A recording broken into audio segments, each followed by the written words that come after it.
Hello বন্ধুরা, আমার চ্যানেলে সবাইকে স্বাগত জানাই। আজকে দেখো নিয়ে এসেছি কাতলা মাছের একটা রেসিপি।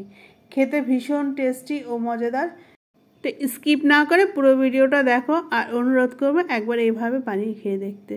ভীষণ টেস্টি, ভীষণ মজাদার। তো বন্ধুরা চলো প্রথম থেকে শেয়ার করি কিভাবে আমি রান্নাটা করলাম। তো প্রথমে দেখো কিছু কাতলা মাছের টুকরো আমি নিয়ে নিয়েছি, তার মধ্যে লবণ আর হলুদ মাখিয়ে নিলাম। এবার দেখো একটা পাত্রে আমি অল্প একটু সর্ষে নিয়ে নেব। আর বন্ধুরা এতক্ষণ ধরে যারা দেখছো অথচ একটা লাইক দেবে, প্লিজ একটা লাইক করে দিও। আর যারা নতুন দেখছো তারা প্লিজ আমাকে একটু সাবস্ক্রাইব করে দিও।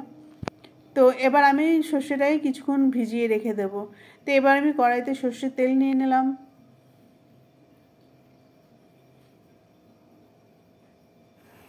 তো আলুটাকে আমি হলুদ আর লবণ মাখিয়ে নিয়েছি। তো এবার আমি আস্তে আস্তে সব ভেজে নেব। আর এইখানে দেখো টমেটো আর লঙ্কাও নিয়ে নিয়েছি, কাঁচা লঙ্কা। তো সর্ষেটা আর আমি টমেটোটা একসাথে পেস্ট করে নেব। বন্ধুরা তোমরা যদি একটা লাইক করো বা একটা কমেন্ট করো তাহলে আমার ভিডিও করতে আরও বেশি ভালো লাগে। তো এবার সামান্য একটু জল দিয়ে এটাকে আমি খুব ভালো পেস্ট করে নেব। তো এখনও কিছু দানা দানা রয়েছে, তো আমি পুরো ফাইন পেস্ট করব। তো এবার আমি আলুটাকে ভেজে নেব ভালো করে।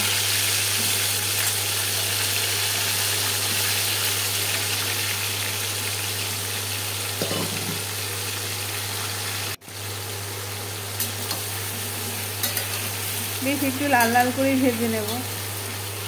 আর তোমরা কাতলা মাছের এইভাবে কারি কে কে খেতে ভালোবাসে অবশ্যই কমেন্ট বক্সে জানিও। আলুগুলো আমার ভাজা হয়ে গেছে, এবার আমি সেই আলুগুলো তুলে নেব। আর অনুরোধ করব সবাই একবার এইভাবে বানিয়ে খেয়ে দেখবে, ভীষণ ভালো লাগে খেতে। তো এবার আমি সেই তেলেই মাছগুলোও ভেজে নেব।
মাছগুলো আমার ভাজা হয়ে গেল, এবার আমি এর মধ্যে দিয়ে দেবো পেঁয়াজ কুচি।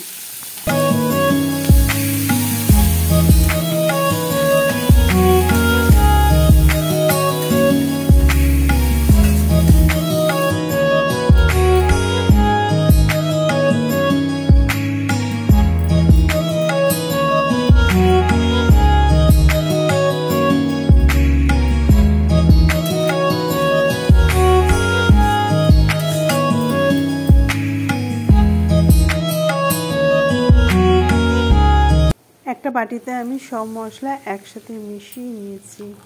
তো এবার আমি বেশ কিছুক্ষণ এটাকে কষিয়ে নেব ভালো মতো, যতক্ষণ না তেল ছাড়বে। বেশ কিছুক্ষণ আমি নাড়াচাড়া করতে থাকবো। এবার কিছুক্ষণ পর আমি আবার আসছি। এবার দেখো মশলা থেকে তেল ছেড়ে দিয়েছে, আর আমি সেই সর্ষে আর টমেটো পেস্টটা দিয়ে দেব। দিয়ে বেশ কিছুক্ষণ আমি নাড়াচাড়া করতে থাকবো।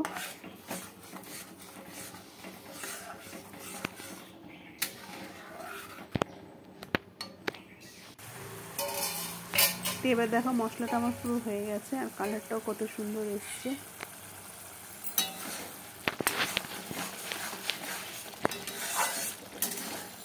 মশলার কালারটা দেখেই বুঝতে পারছো যে কতটা টেস্টি হতে চলেছে তরকারিটা।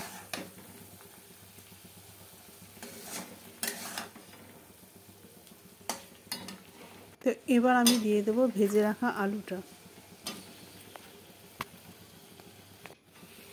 দিয়ে কিছুক্ষণ বেশ কষিয়ে নেব।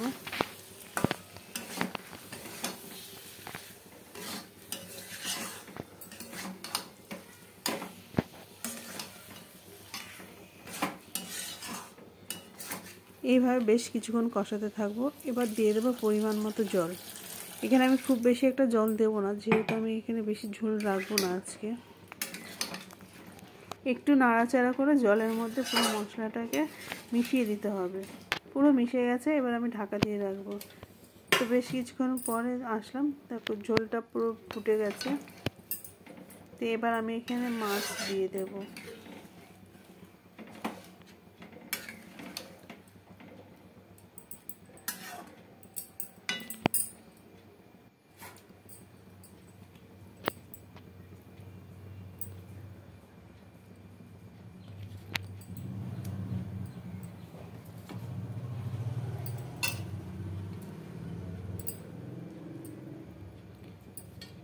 মাছগুলো দিয়েও আমি একটু ঢেকে দেব আর একটু ভালো করে ফুটিয়ে নেব। তাও পুরো ফুটে গেছে আর কারিটাও প্রায় হয়ে এসছে।